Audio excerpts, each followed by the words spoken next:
생각하면 나누경영 컨설팅.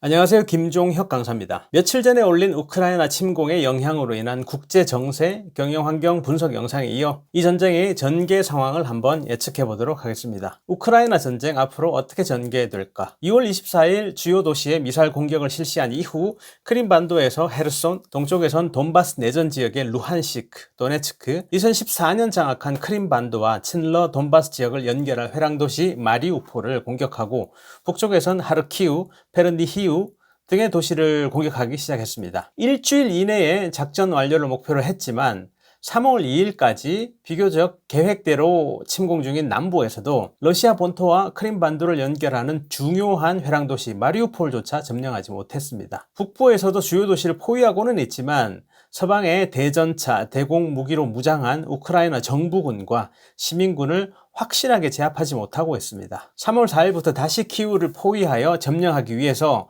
공격 병력과 장비를 늘리고 있지만 큰 진척사항은 아직까지 없습니다. 러시아군은 아니 푸틴은 왜 대대 단위로 철저한 준비 없이 키우까지 진격했을까요? 러시아 국민들이 자신들을 환영해주고 민병대가 도와주면서 보급 문제가 쉽게 해결되리라고 생각한 것 아닐까요? 뭔 개소리야!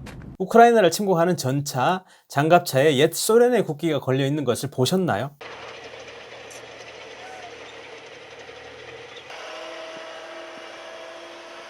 대부분의 러시아인들은 서방처럼 잘 살지 못했지만 국가가 보장했던 경제적 안전성과 미국도 두려워하던 세계 최강의 강대국이었던 그때를 그리워합니다. 역사를 공유하고 비슷한 언어를 쓰며 트로츠키, 브레즈네프, 후르쇼프 등 수많은 소련의 정치인들을 배출했던 우크라이나는 19세기 중반에 대기근으로 100만 명이 아사하고 100만 명이 이민을 떠났던 아일랜드 대기근과 유사한 홀로도모르라는 기아 학살로 수백만 명이 아사했었습니다. 2013년 정부의 친러 행보에 반대해 대대적인 시위가 일어났고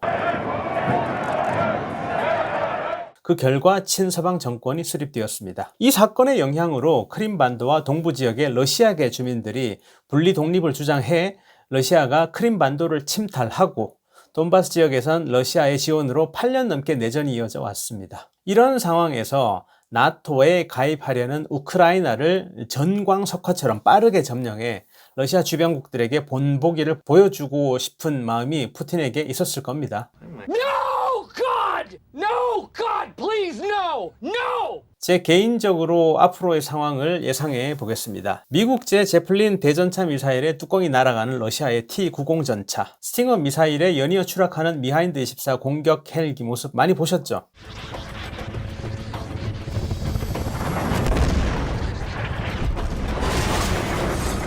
우리는 우크라이나 군인과 국민들의 선전에 마치 자신들의 일처럼 연일 환호하고 있지만 끝내는 러시아가 키이우를 점령하지 않을까요? 시가전에서 큰 피해를 입던 러시아군은 푸틴 20년 전에 처음 정권을 잡자마자 일어났던 2차 체첸 전쟁처럼 공습과 열압력탄, 사전포격, 생화무기 등을 동원할 것입니다. 참혹하게 죽은 여성과 아이들의 시신이 집단으로 매장되는 피해 영상과 사진들은 전 세계 미디어와 SNS를 뒤덮게 될 겁니다. 그 과정에서 끝까지 처절하게 항전하던 젤렌스키 대통령이 러시아의 특수부대에게 잔인하게 암살당하고 시신도 농락당한다면 그는 스코틀랜드 독립의 영웅 윌리엄 월레스처럼 우크라이나 역사에 영원히 전설로 남게 되겠죠.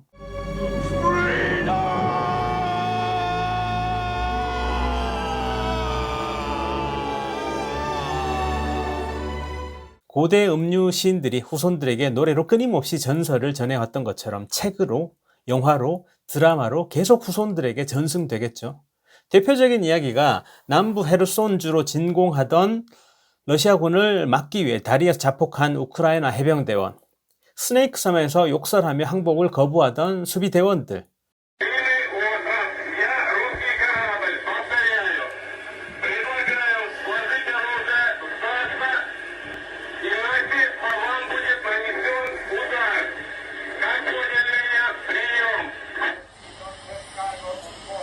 Все.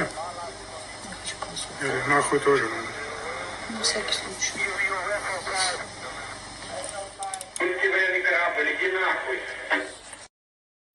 화염병으로 러시아 전차를 몸으로 막아내는 시민들, 지금까지 조금이라도 남아있던 우크라이나와 러시아의 유대감은 한국과 일본, 아일랜드와 영국처럼 전 국민적인 적대감으로 빠르게 불타오를 겁니다. 그런 다음 전쟁 중에도 러시아에 부역하던 우크라이나 정치인들로 친러 괴뢰 정부를 수립한 후 아프가니스탄 침공 때처럼 러시아군은 우크라이나에 진주하게 되겠죠. 개헌을 해서 우크라이나의 나토 가입을 포기시키고 중립화시키는 동시에 돈바스 지역은 독립국으로 승인하고 크림반도는 완전히 러시아로 넘기는데 동의하겠죠. 마치 1905년에 조선이 일본과 맺었던 을사조약을 보는 듯 하겠습니다. 이 과정에서 우크라이나의 이 완용들이 나오겠죠. 우크라이나는 제2의 아프가니스탄이 되는 겁니다. 폴란드의 우크라이나 망명 정부가 수립되고 나토의 군인들이 우크라이나와 러시아를 에워싸게 되며 미국은 미소를 머금고 전폭기와 핵 잠수함, 항공모함으로 전쟁에 불을 붙이지 않을까요? 그렇게 되면 3차 대전으로 확대될 수도 있겠습니다. 정말 두렵습니다. 이번 전쟁이 길어지면 길어질수록 우크라이나인들과 전 세계 시민들의 분노는 거대하게 불타오를 겁니다. 이런 과정을 통해서 러시아와 우크라이나는 다시는 회복할 수 없게 심리적으로 명확하게 분리되겠죠. 러시아에 친척이 있고 연인이 있고 공부도 하고 일자리도 있고 역사도 섞여 있던 그 모호함이 분리되면 어렸을 때 봤던 대장 분리봐,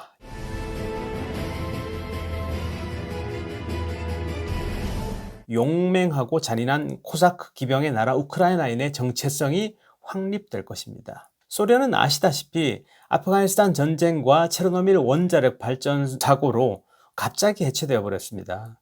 그 해체 과정이 궁금하신 분들은 오른쪽 위에 링크를 눌러주세요. 러시아는 우크라이나 침공으로 몰락하겠네요. 러시아 내에서 북한 검색량은 10배 가까이 증가했습니다. 그들도 다가오는 고난의 행군을 견딜 수 있을까요? 과연? Winter is coming. 자, 오늘은 이렇게 우크라이나 전쟁의 전개 상황을 예측해 봤습니다. 구독과 전체 알림 설정, 좋아요 부탁드립니다. 감사합니다. 김종혁 강사였습니다. 마케팅을 위한 강의 어디서 들어볼까? 세일즈를 위한 강의 어디서 들어볼까? 마케팅과 세일즈 경영에 필요한 모든 것을 교육하는 곳 디자인 싱킹과 영어 강의까지 모든 것을 나눔 경영 컨설팅에서 교육하면 나눔 경영 컨설팅